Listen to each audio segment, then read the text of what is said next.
Krishna Hare Hare Hare Rama Rama Rama Hare Hare Krishna Krishna Hare Hare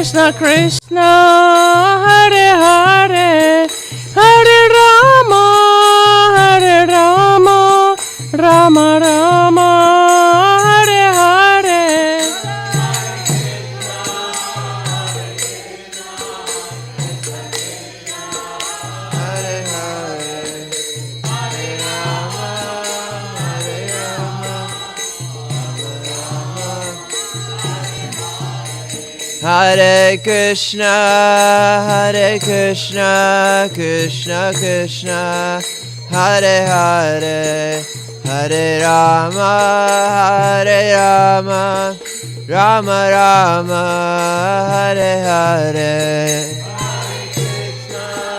Hare Krishna, Krishna Krishna, Hare Hare, Hare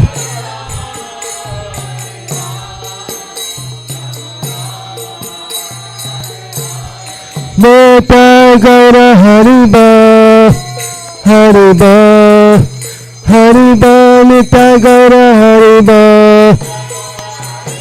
Nita Gaura, Nita Gaura Hariba, Hariba, Hariba, Nita Gaura Hariba, Nita Gaura. Jaya Radha, Kalachandji Radha, Kalachandji Radhe.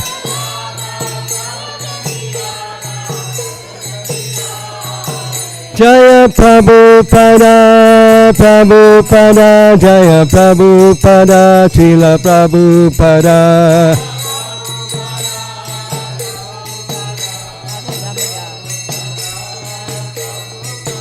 Jaya Radha, Damodara Radha, Damodara Radhe.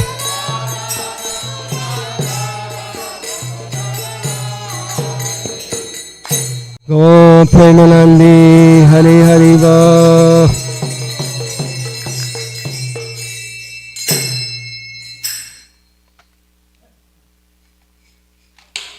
Jayam Vishnupad Paramahansa Purvikacharya Asatara Santa Shri Srimad His Divine Grace Srila A.C. Bhaktivedanta Swami Srila Prabhupada Ki Jai. Jayam Vishnupad Paramahansa Purvikacharya Asatara Santa Shri Srimad His Divine Grace Srila Bhakti Siddhanta Saraswati Goswami Prabhupada Ki Jai.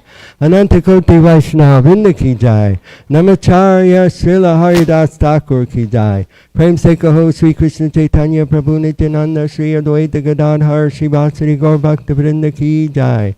Sri Sri Radha Krishna Gogopinath Jai Mukunda Radha Kunda Giri Govardhana Ki Jai. Sri Vrindavan Dham Ki Jai. Sri Mayapur Dhama Ki Jai. Jamuna Mai Ki Jai. Ganga Mai Ki Jai. Tulsi Maharani Vrinda Devi Ki Jai. Bhakti Devi Ki Jai. Grantha Srimad Bhagavatam Ki Jai. Yuga Dharma Harinam Sankirtan Yagya Ki Jai.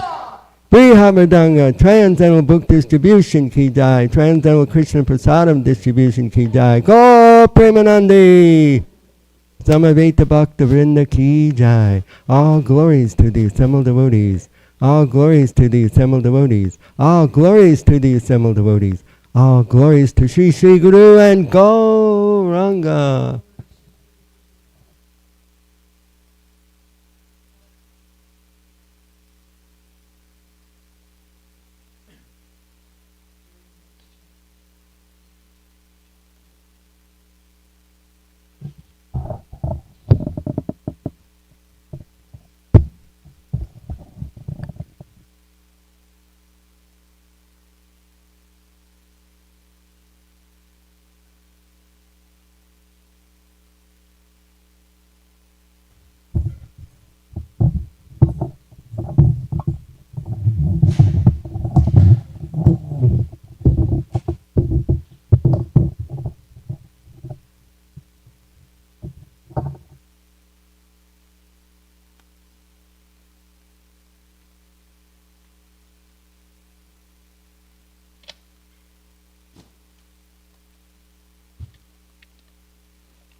Hare Krishna, everyone.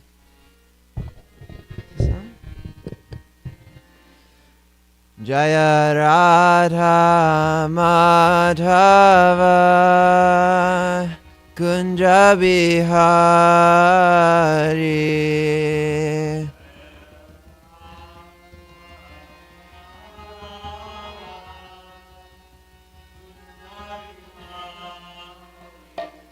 Jaya Radha Madhava Kunja Bihari.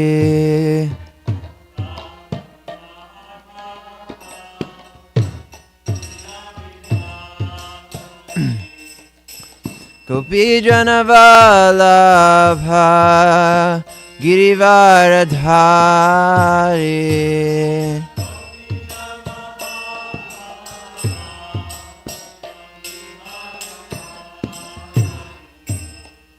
Gopi Jana Vallabha Girivaradhari.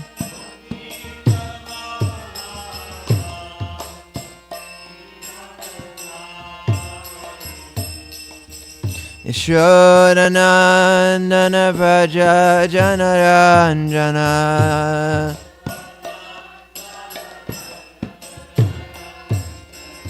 Yashodanandana Braja Janaranjana.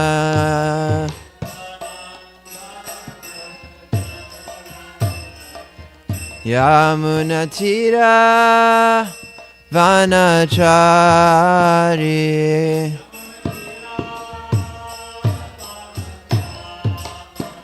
Yamunatira Vanachari.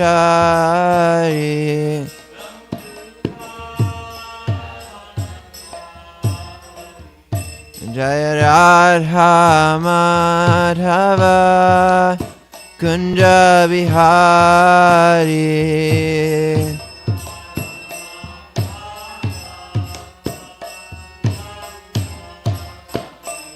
Jaya Radha Madhava Kunja Bihari.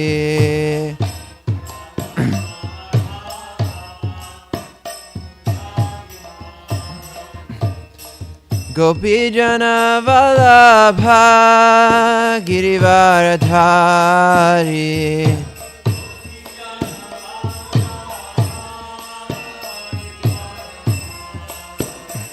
Gopi Jana Vallabha Girivaradhari.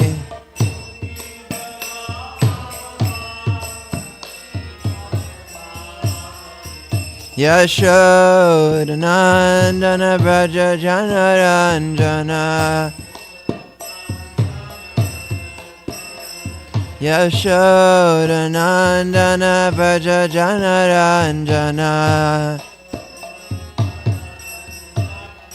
Yamunatira Vanachari. Yamunatira Vanachari.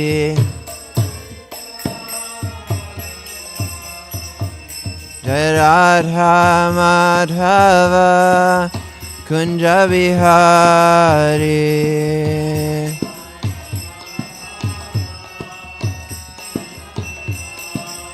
Jaya Radha Madhava Kunja Bihari.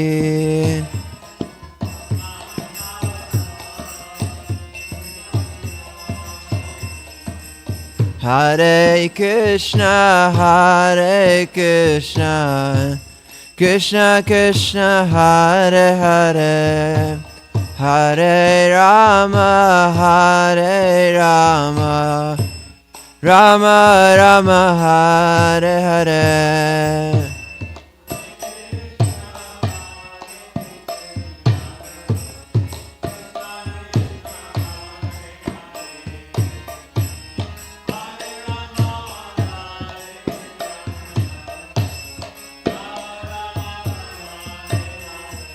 Hare Krishna, Hare Krishna, Krishna Krishna Hare Hare Hare Rama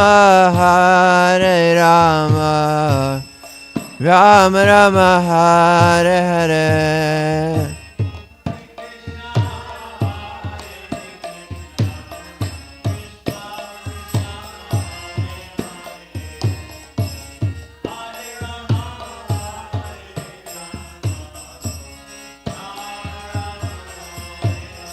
Jaya Radha Kala Chandri Radha Kala Chandri Radhe.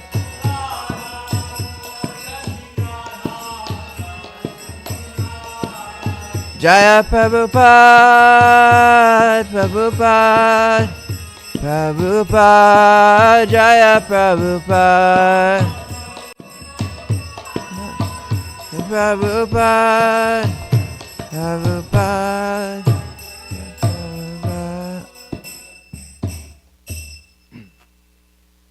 Grantaraj Srimad Bhagavatam ki jai, Shri Shri Radha Madhava ki jai, Srila Prabhupada ki jai.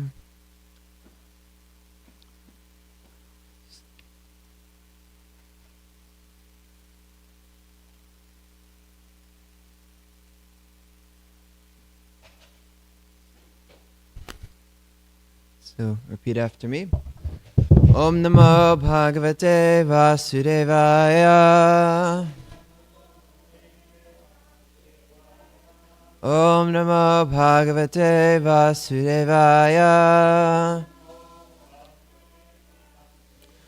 Om Namo Bhagavate Vasudevaya.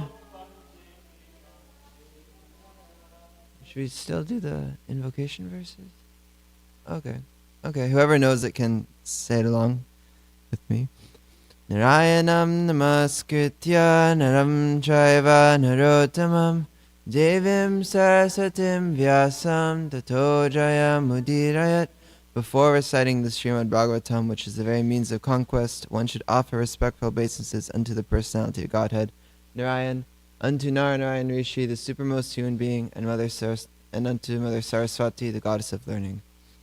Nashtaprayeshu bhadreshu nityam bhagavata sevaya bhagavati uttama shloke bhaktir bhavati naishtiki. By regular attendance in classes on the Bhagavatam and by rendering of service to the pure devotee, all that is troublesome to the heart is almost completely destroyed, and service unto the personality of Godhead, who is praised with transcendental songs, is established as an irrevocable fact. Om Agyanatimirandasya Gyananjana Shalakaya Chakshun Militam Yena Tasmai Shri Gurave Namaha. I was born in the darkest of ignorance, and my spiritual master opened my eyes with the torchlight of knowledge. I offer my respectful obeisances unto him. Hare Krishna. So, today we are continuing with the pastimes of Lord Ramachandra, 9th canto, 10th chapter, and we're going to be covering texts 24 through 28. And this is a very interesting section. So previously, Ravana was killed by Lord Ramachandra, who pulled his bow back and released his arrow, and it pierced his heart. And it said all the 10 heads of Ravana were vomiting blood, and all the residents of Lanka cried, "Alas, alas," as Ravana had fallen. There's a very nice painting of that in the books. Yeah.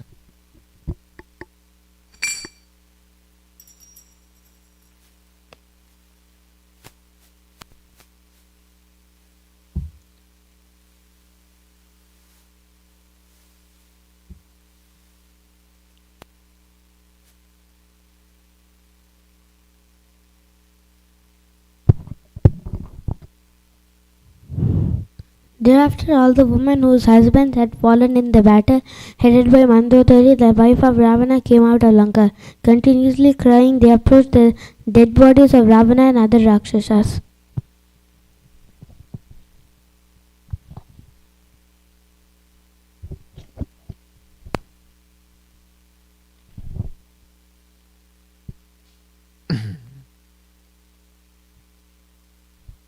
Since they striking their breasts in affliction because their husbands had been killed by the arrows of Lakshman, and the women embraced their respective husbands and cried piteously in voices appealing to everyone. O my Lord, O Master, you epitomize trouble for others, and therefore you are called Ravana. But now that you have been defeated, we also are defeated. For without you, the state of Lanka has been conquered by the enemy. To whom will it go for shelter? We can read, or I'll just read the purport for that really quick.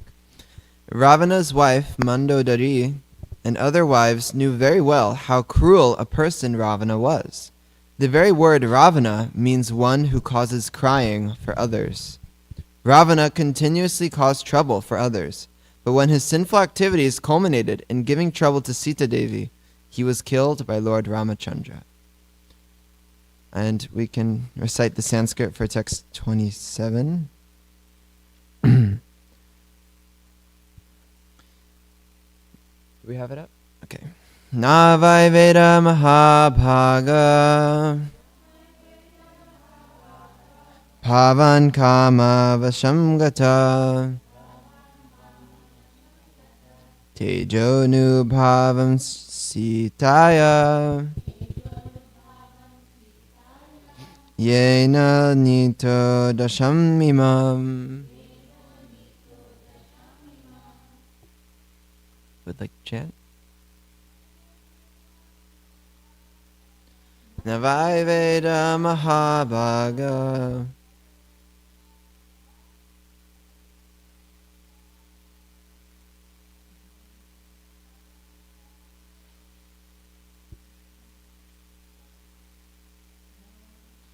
Bhagavata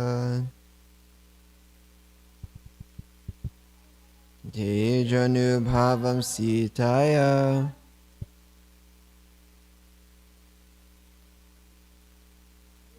Anita Dashamimam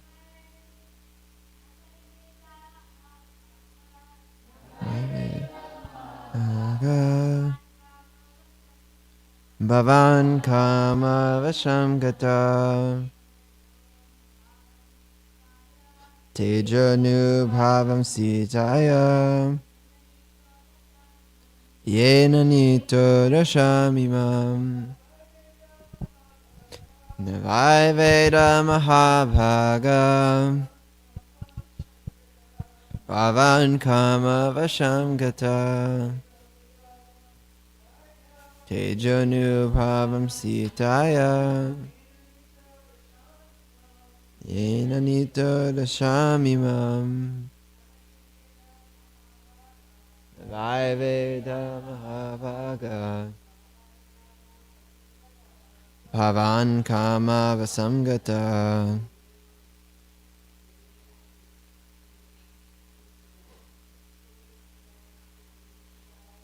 Tejanu Bhavam Sitaya Yena Nito Dashamimam. Alright, word for word all together. Na, not. Vai, indeed. Veda, did know. Mahabhaga, O greatly fortunate one. Pavan, yourself. Kama Vasham, influenced by lusty desires. Gata, having become. Teja, by influence. Anubhavam, as a result of such influence. Sitayaha, of Mother Sita. Yena, by which.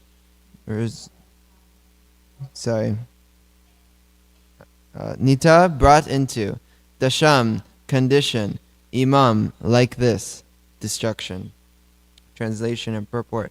By His Divine Grace, A.C. Bhaktivedanta Swami Srila Prabhupada Ki Jai. O greatly fortunate one, you came under the influence of lusty desires, and therefore you could not understand the influence of Mother Sita. Now, because of her curse, you have been reduced to this state, having been killed by Lord Ramachandra. So again, Ravana's wife, the most evil person at that time's wife, Mandodari, her and the other wives of the Rakshasas, they run out of the kingdom to the battlefield, to the bodies of their husbands, and they're all lamenting. And yeah, we're seeing the effect of war, that all these women are suffering because of the impious activity of their husbands. They're running out and they're crying piteously in voices appealing to everyone.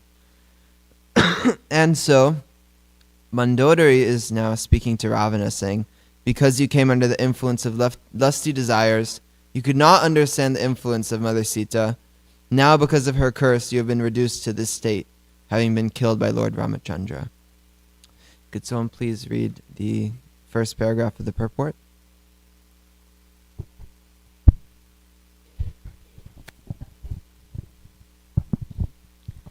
Not only was Mother Sita powerful, but any woman who follows in the footsteps of Mother Sita can also become similarly powerful. There are many instances of this in the history of Vedic literature. Whenever we find a description of ideal chaste women, Mother Sita is among them. Mandodari, the wife of Ravana, was also very chaste. Similarly, Draupadi was also one of the 5 exalted chaste women. As a man must follow great personalities like Brahma and Narada, a woman must follow the path of such ideal women as Sita, Mandodari and Draupadi. By staying chaste and faithful to their husband, a woman enriches herself with supernatural power. It is a moral principle that one should not be influenced by the lusty desires for another's wife.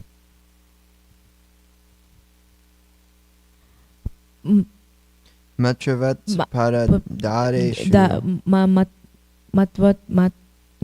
You can just skip it. Matravat paradareshu. An intelligent person must look upon another's wife as being like his mother.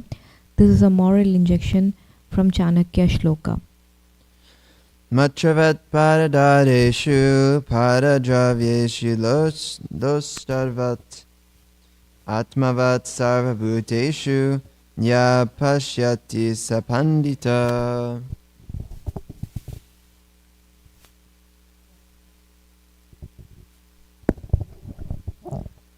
One who considers another's wife as his mother, another's possession as a lump of dirt, and treats all living beings as he would himself, is considered to be learned. Thus Ravana was condemned not only by Lord Ramachandra, but even by his own wife Mandodari. Because she was a chaste woman, she knew the power of another chaste woman, especially such a wife as Mother Sita Devi. Okay, thank you.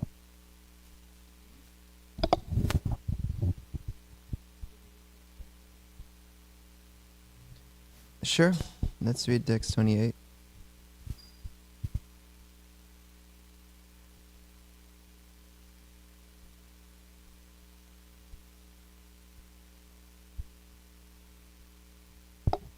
O pleasure of the Rakshas dynasty, because of you the state of Lanka and also we ourselves now have no protector. By your deeds you have made your body fit to be eaten by vultures and your soul fit to go to hell.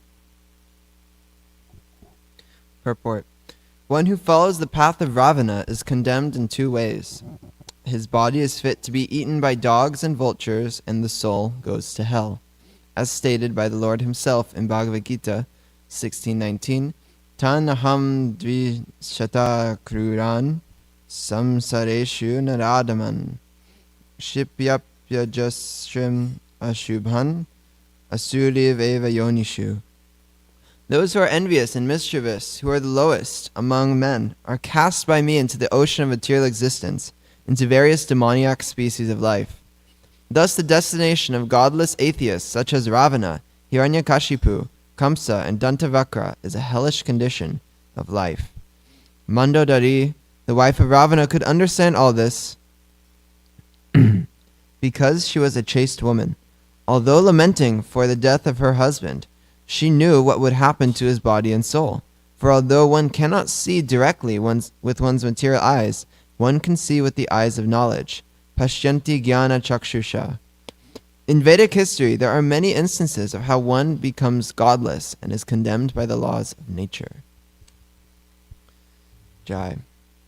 Srila Prabhupada ki jai. So, it's a very interesting section. We are, I really love how in the Bhagavatam we learn from such a diverse range of personalities. We learn from the emperor of the demons, Bali Maharaj. We learn from Vritrasura, who is eating all the demigods and trampling them. And we learn from Pingala, the prostitute. We learn from the wife of Ravana now, the wife of the greatest demon in that age, Mandodari. So, yeah, the theme of this class is the supernatural power of women. So, we can go into that a little bit. We are, we're seeing two things that. Because of Mandodari's chastity to her husband, she was given knowledge. She was given this Pashyanti Jnana Chakshusha. And we're seeing, on the other end, because of the offense to Sita Devi, Ravana was destroyed. I heard a few times Hanumat Prashak Maharaj, he likes to quote this story where in India they had like an art competition. And the theme was Mahabharata. And so the second place was this picture of Bhishma. And Bhishma, he looked very fierce in the battlefield, and every single hair was perfectly painted, and it was just a wonderful picture. And then he says, but first place was a picture of Draupadi in her room holding a candle, and her shadow was death. So it was quite interesting how we see that because of the disrespect to Sita Devi and because of the disrespect to Draupadi, these wars are so disastrous. It said that when Draupadi had left her hair undone, she had essentially sentenced the Kauravas to death because of the offense that they made to her. So this is the result of this Kama Vasham. So because of the influence of lust, Ravana had been destroyed by Mother Sita. And we find this in our own lives, is that the material energy is made to embarrass us.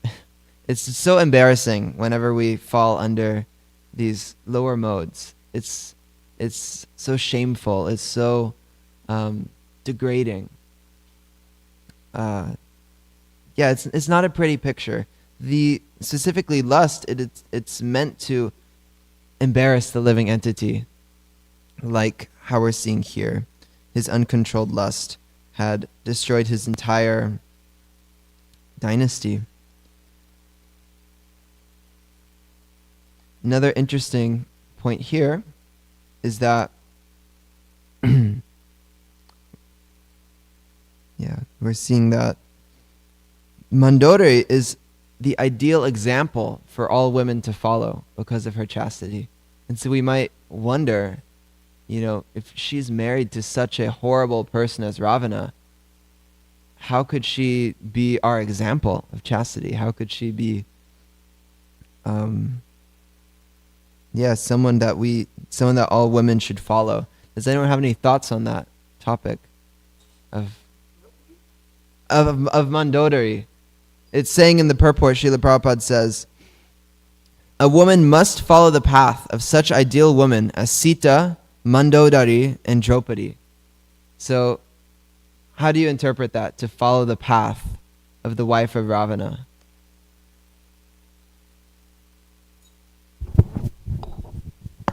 Wasn't there a pastime in Chaitanya Charitamrita that there was this one devotee who was criticizing the work of, was it Sanatana Goswami? He was criticizing his writing. And basically Chaitanya Mahaprabhu mentioned indirectly that anyone who criticizes like that without following the acharya, that they're considered to be a prostitute.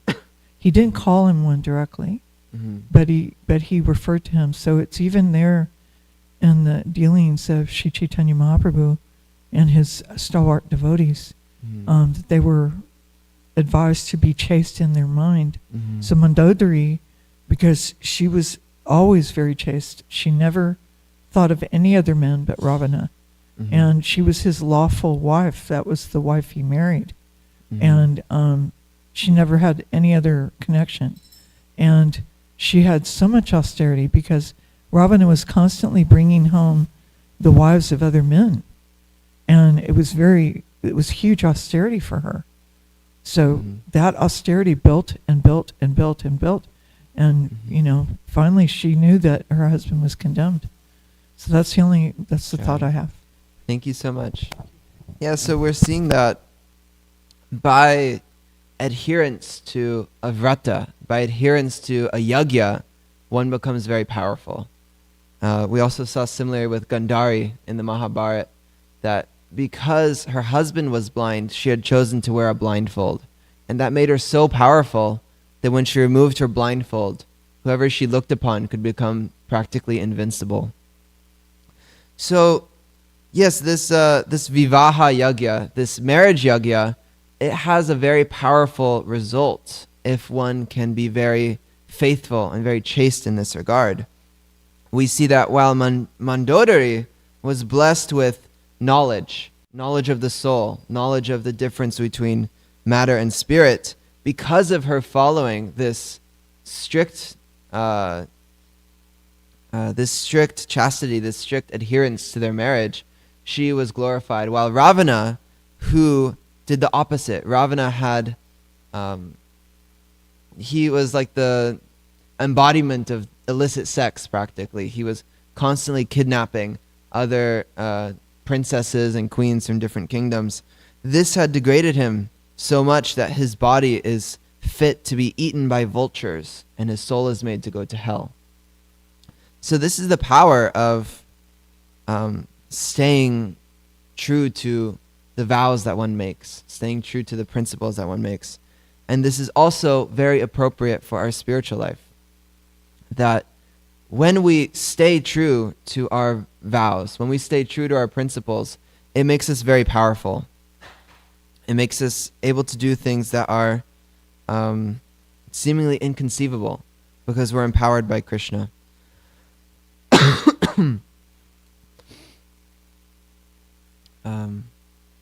Something I found very interesting is that in our Krishna consciousness, sometimes we can have this idea that we have to open, 1,000 temples, and we have to be the best book distributor, and we have to, be the temple president, or the best cook, or we have to do something so amazing. We have to have our name written on a plaque somewhere. Oh, this devotee did this tremendous thing.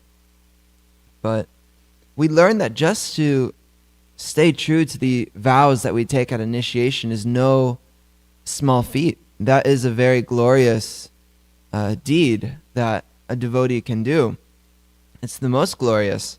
And simply by adhering to that, we see that devotees who have been in the movement 50 years or so, because they may not have become a big GBC or a big guru or things like that, but they have saintliness to them because of their adherence to their vows over such a long time. They have such a strong power. So this is a similar principle that we're hearing from Mandodari, is this chastity to our spiritual master, this strict adherence to our vows. It can make one so powerful like Sita Devi. Also, we see that different vrats like Akadashi and Kartik, they also similarly make the performer very powerful, not only in a material sense, but in a spiritual sense. The austerity, it makes one able to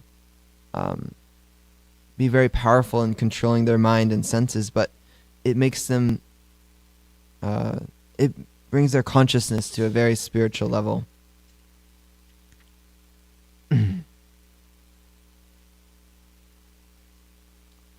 So yeah, we've seen from the verses today how the influence of lusty desires will degrade us. They will pull us down. They will make us fit to be eaten by vultures and dogs.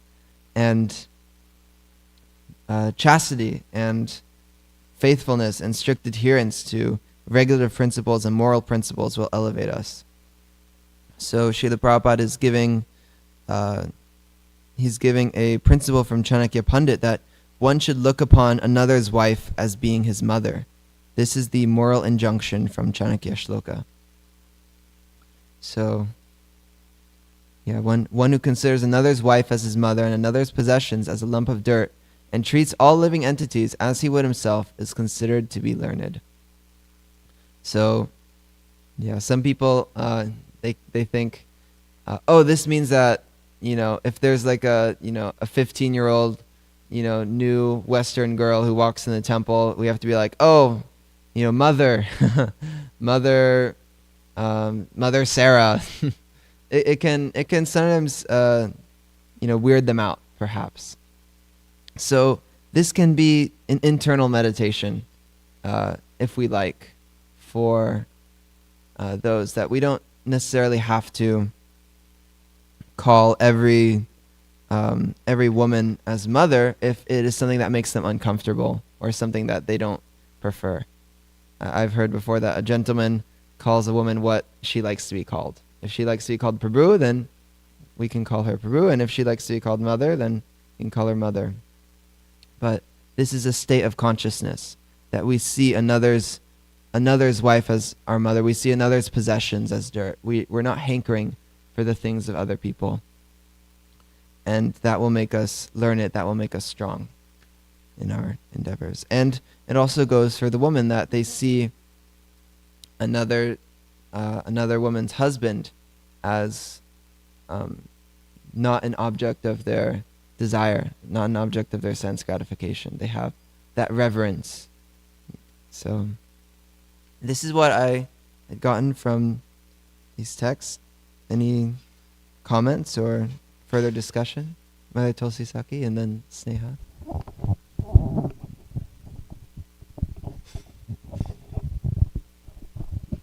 Hare Krishna Drisha Prabhu, thank you for speaking on a topic so nicely that may appear, but you're very learned, so you spoke so nicely on this topic. What was coming to my mind was because this is the month of Kartik, and when we are worshipping, we're always thinking, those two fingers too short.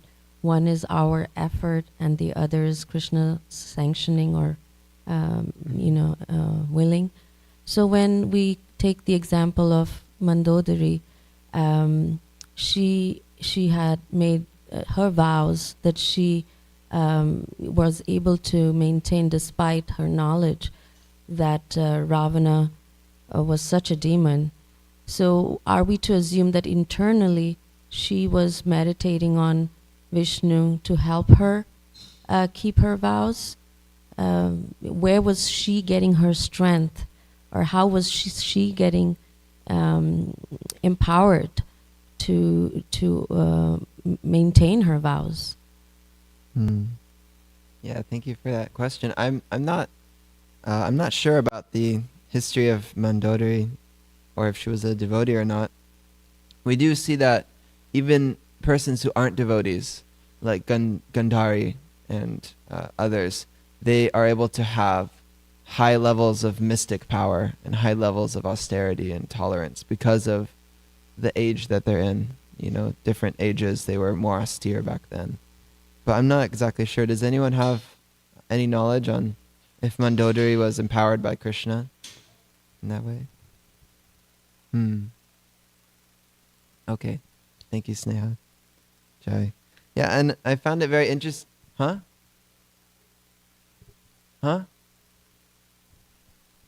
Yeah. She worshipped Parvati? Okay. Where's that from? Google? Yeah. So I wasn't sure I would repeat into the mic unless there was a certified source for that. Sorry.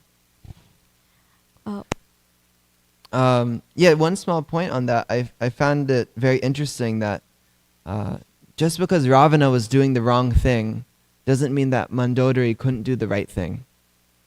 So in our life, we see that sometimes when others around us are acting improperly, we think that we have to stoop to their level, or that we have to also degrade ourselves, or that we also have to act inappropriately. But even in such a difficult circumstance, she was able to remain in this saintly position, showing that it doesn't matter what circumstance we're in. We can always choose to do the right thing, and we'll be glorified for it, we'll be empowered for it, while the others, Krishna will do what will have to be done. They'll go their own course. But it's our choice how we conduct ourselves. It's our choice how we progress. Sneha, you had a comment? Yeah, so on this topic, this is a very important topic, especially for the women now. One story that I remember is when Hanuman comes in search of Sita. He mistakes Mandodari for Sita. So that itself shows the austerity and the sternness in her spiritual activities, where just by the sight, even though her husband is a demon and he is very assertive of all the 10 heads, like it can be lust, greed, anger. He assertively says that yes, that is what it is. But Mandodari strongly, was very stern in her spiritual activities, and just by the sight you can, if you look at a woman and if you mistake her for Sita, I think that itself speaks volumes about her. And she was not. It took a lot of Hanuman had to observe her. That only when she was sleeping and when she was calm, he was able to make out a woman in distress can never sleep with this much of calmness. That is how he was able to deduce that this is not Sita, this is Mandodari. So that speaks the chastity of a woman just by her sight. No talks, nothing, just by observing. I think that speaks volumes. Irrespective of how your husband is, how your environment is, we don't have to become the product of that environment. Right, thank you.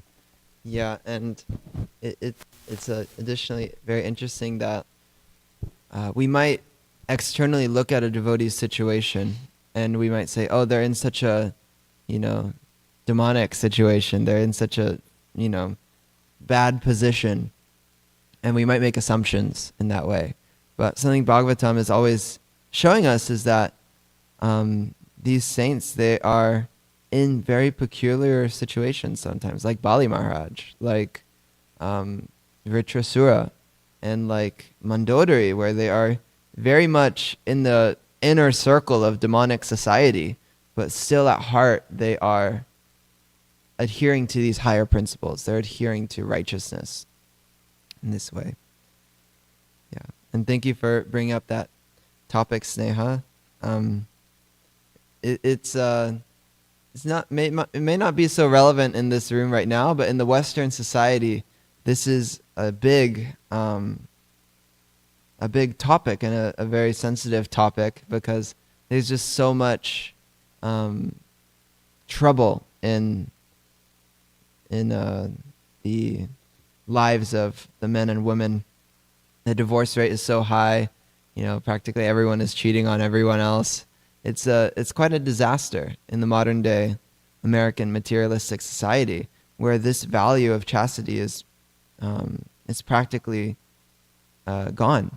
It's considered a virtue if so many men are admiring you, or you are the object of attention. That's how the Western materialistic society has framed it for their sense gratification. So this is something we should be knowledgeable of, and we should very much put great respect on this value of chastity in our lives. You have a comment or question?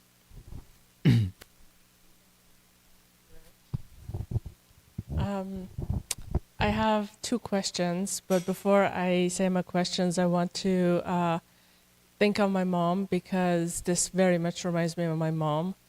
I was a kid when she was like similar situation, like with like I didn't understand what she was going through, but this very like opens it up for me, basically. So I know she can hear me because she has passed, and so I want to appreciate her for who she was. And so my question is, we know that Ravana was worshipping Lord Shiva, but in the text he is referred as godless. What's it called? Godless.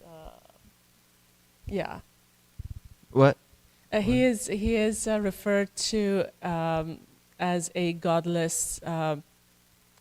Yeah, godless atheist. Atheist. Yeah. There we go. Demoniac. Why is that? Yeah. Krishna, he describes in the Bhagavad Gita that people will approach the devatas, the administrators of the universe, for different purposes. So Ravana, his purpose in approaching Lord Shiva was not for a good cause. It was to gain mystic powers. It was to gain dominance over the material energy. And so in that way, it was not so much, it wasn't theistic, his approach to Shiva. And we see that often when people worship the devatas, they are looking for temporary material things. It may be a generalization, of course, but that is generally the status, is that when, like for example, we worship Krishna simply to love him, for bhakti. We worship Krishna to serve him. Versus in other places and other temples, it's like, you go to him for your visa, you go to him for a good husband, a good wife, you go to this devata, you worship Saraswati to get good grades, you worship Lakshmi to get good wealth. So these things, they're not actually theistic. They are a distraction on our path to bhakti. They, and as we see, even the demons know how to worship to get what they want. And we see in other faiths too that people are able to very easily pose as a religious person and simply use that in order to exploit others as well. So this is what defines the theistic or the atheistic mentality. Any thoughts? Did it? Very, yes. It was like very clear. Thank you. Okay. Yeah. My other question is when I can't remember which woman, but she it says that she had her hair wearing down, and so she that was called an offense. I don't know if I understood the text correctly or not. So it was described in Mahabharata that essentially when a woman's hair was like tied up or so, it meant that she was like married or something like that.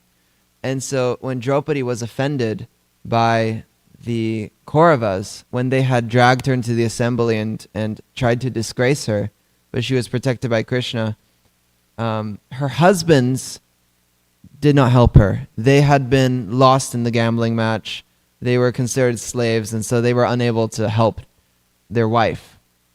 And so because Arjuna and Bhima and the other Pandavas were not able to help Draupadi, she had left her hair down to signify, what's the point of a husband who can't protect me? So in this way, the Battle of Kurukshetra had happened because of that offense to Draupadi. That was essentially the turning point where now we have to go to war because of what you had done to Draupadi.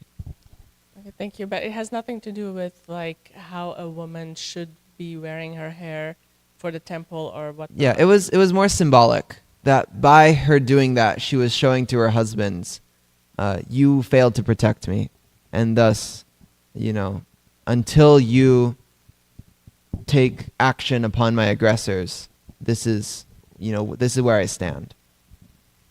And thus, Bhima, he promised that he will, that he will kill them, and then later on he promises that Draupadi can stand on Ashwatthama's, I think his head or his body, and his severed head, and wash her hair in his blood. Yeah, so this is what Kshatriyas do. When a Kshatriya is, a Kshatriya must protect. A Kshatriya must protect their honor, especially. So this is why the battle of Kurukshetra had happened. Yeah. Manjari Gopika. Hare Krishna. I'm going to make a comment, and then I'm going to read Rupanuga Prabhu's question because he posted in the chat. So thank you for a wonderful class. And speaking of Rupanuga Prabhu, this class reminded me of a class that he gave probably like a year and a half ago, and it was also on chaste women in Vedic literature and how powerful they were. But there was one personal thing that he shared in that class that I always remember. He said, women show their chastity with their devotion to their husband. And then he shared how he had an exchange with His Holiness Tamal Krishna Goswami Maharaj, who is Rupanuga Prabhu's spiritual master. Rupanuga Prabhu shared that he had been reading something or hearing something from a non-devotee source. I think it was like some kind of yogi. He was a little interested in this stuff. And His Holiness Tamal Krishna Goswami Maharaj found out, and he said, Rupanuga Prabhu, I'm surprised at you. And he essentially chastised him, communicating the message that, we have this relationship, we have this spiritual relationship, and I the spiritual master is giving you everything that you need. And so I really appreciated that story, because it's a reminder. So Rupa Prabhu said, women, they show their chastity to their husbands, men should show their chastity to the spiritual master. Of course, in ISKCON, that's for both.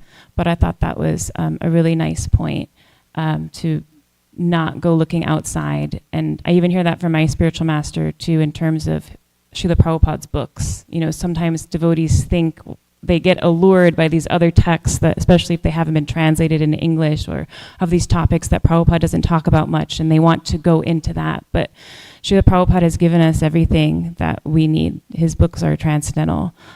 So to be faithful to him is really important for our spiritual life, to show that chastity.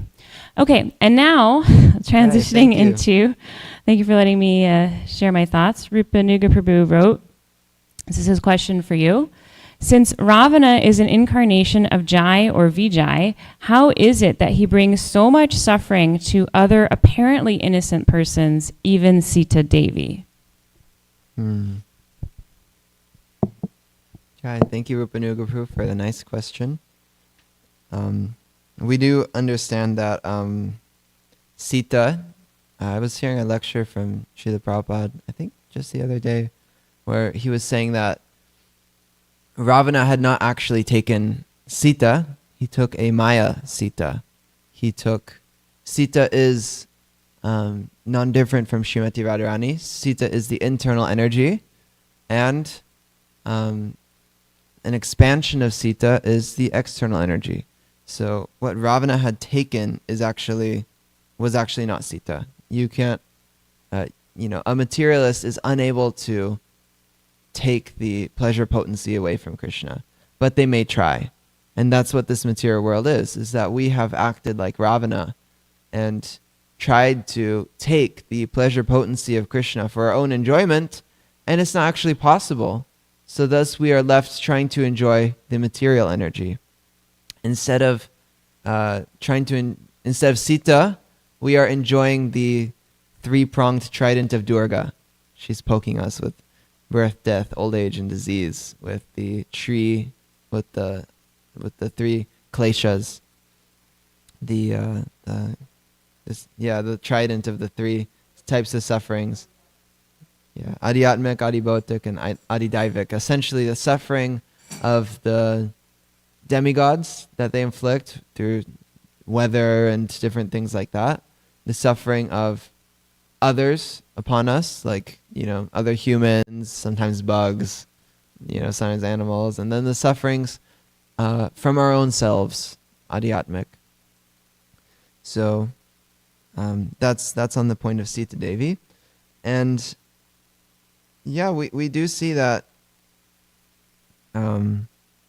Krishna, his pastimes are meant to enact the purpose of delivering the pious and annihilating the miscreants.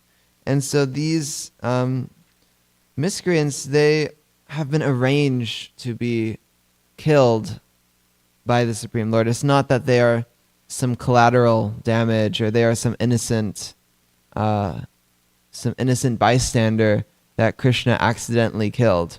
No, but this was his plan. This was his intention, was to liberate the people of Lanka along with rescuing Sita Devi. So in this way, Jaya Vijay, they were serving the Lord's mission in order to be the ruler of Lanka. And in this way, Lord Ramachandra can enact his pastimes for our benefit, for their benefit, and for the benefit of the whole world. Jai.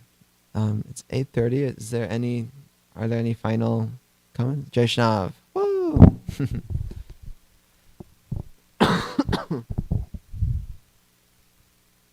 You were saying that Ravana took the Maya Sita, right? In Chaitanya Charitamrita, it also says remember in the Brahmana, he was sad and he didn't eat lunch when Chaitanya Mahaprabhu he called him to the house that he was confused that Ravana took the real Sita, and then Chaitanya Mahaprabhu sees in Kurma Puran also that it's written that Maya Sita was taken by Ravana, not the real Sita. It also says in Kurma Puran. Jai. Thank you, Jaishnav. In Chaitanya Charitamrita, a Brahmana was disturbed. Which Brahmana? Oh. Yeah. On his South Indian tour, they were disturbed that Sita had been kidnapped, and Lord Chaitanya explained that in the Kurma Purana, it said that it was actually the Maya form of Sita, not her original form. Okay. Jai, I think we can end here. Thank you all for your tolerance and attention to Lord Krishna in the form of Srimad Bhagavatam. Grantaraj Srimad Bhagavatam ki jai, Srila Prabhupada ki jai, Vanchakalpa Tubhyascha Kripa Sindhubhya Evacha Patitanam Pavanebhyo Vaishnavebhyo Namo Namaha. Lord Ramachandra ki jai, jai, jai. Sita Devi ki jai, Mandodari ki jai.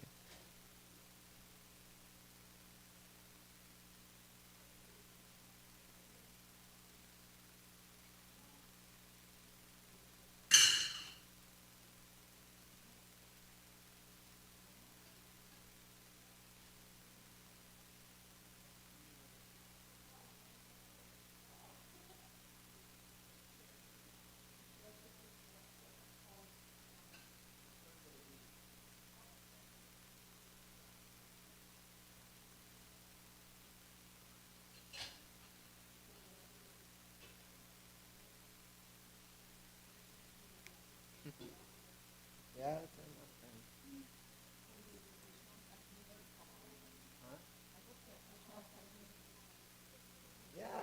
Yeah, I think we're back for a good amount.